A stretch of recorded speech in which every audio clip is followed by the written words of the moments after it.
அண்மை செய்தியை பார்க்கிறோம். 35 தொகுதிகளில் திமுகவினரின் வேட்பாளர் நேர்காணலானது நிறைவு பெற்றுள்ளதாக அண்மை தகவல் தற்போது வெளியாகியுள்ளது. விவரங்களை செய்தியாளர் செலினா வழங்க கேட்கலாம். செலினா, 35 தொகுதிகளுக்கு நடந்த நேர்காணல் நிறைவு பெற்றிருக்கிறது. மீண்டும் மீதி எந்தெந்த தொகுதிகளுக்கு நேர்காணல் நடைபெற இருக்கிறது? அதாவது நாடாளுமன்ற தேர்தல் நெருங்கிருக்கக்கூடிய நிலையில் திமுக தேர்தல் பணிகளை தொடர்ச்சியாக முன்னெடுத்து செய்து வருகிறது. இந்த நிலையில் ஏற்கனவே திமுக சார்பில் தொடர்ச்சியாக நாடாளுமன்ற தேர்தலில் போட்டியிட இருப்பவர்கள் வேட்புமனு என்பது தாக்கல் செய்வதற்காக ஏற்கனவே கடந்த மார்ச் 1ஆம் தேதியிலிருந்து 7ஆம் தேதி வரையிலும் விருப்பமனு தாக்கல் செய்யப்பட்டிருந்தார்கள். இந்த நிலையில் அவர்களுக்கான நேர்காணல் என்பது காலை சரியாக 9 மணிக்கு முதலமைச்சர் மு.க.ஸ்டாலின் தலைமையில் நேர்காணல் என்பது நடைபெற்றது.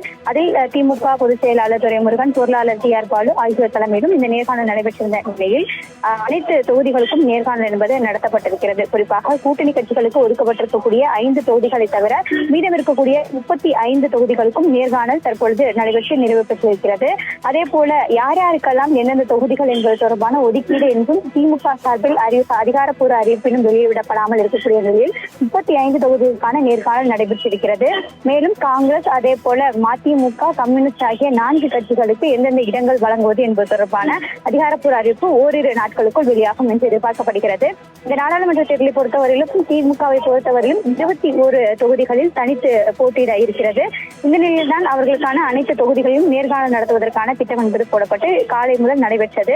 அதே போல நேர்காணலுக்கு வந்திருந்த அனைத்து வேட்பாளர்களை பொறுத்தவரையிலும் அந்த தொகுதியில் அவர்களுக்கு எவ்வளவு செல்வாக்கு இருக்கிறது, அதே போல என்னென்ன திட்டங்களை கொண்டு வர இருக்கிறார்கள், நாடாளுமன்ற தேர்தலில் போட்டியிடுவதற்கான வாய்ப்பு கொடுத்தால் அவர்கள் செய்யக்கூடிய பணிகள் என்னென்ன, மக்களுக்கான திட்டங்கள் என்னென்னலாம் கையெழுத்து வச்சிருக்கிறார்கள் என்பது தொடர்பான விவரங்கள் கேட்டறியப்பட்டது.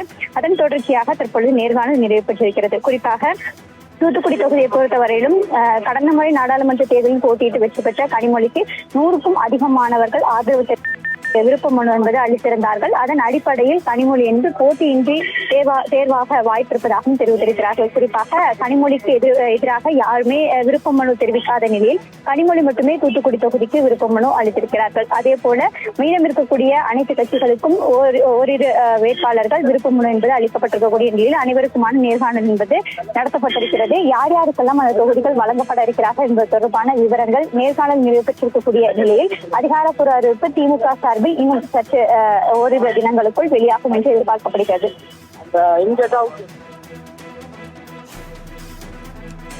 விவரங்களுக்கு நன்றி செலினா.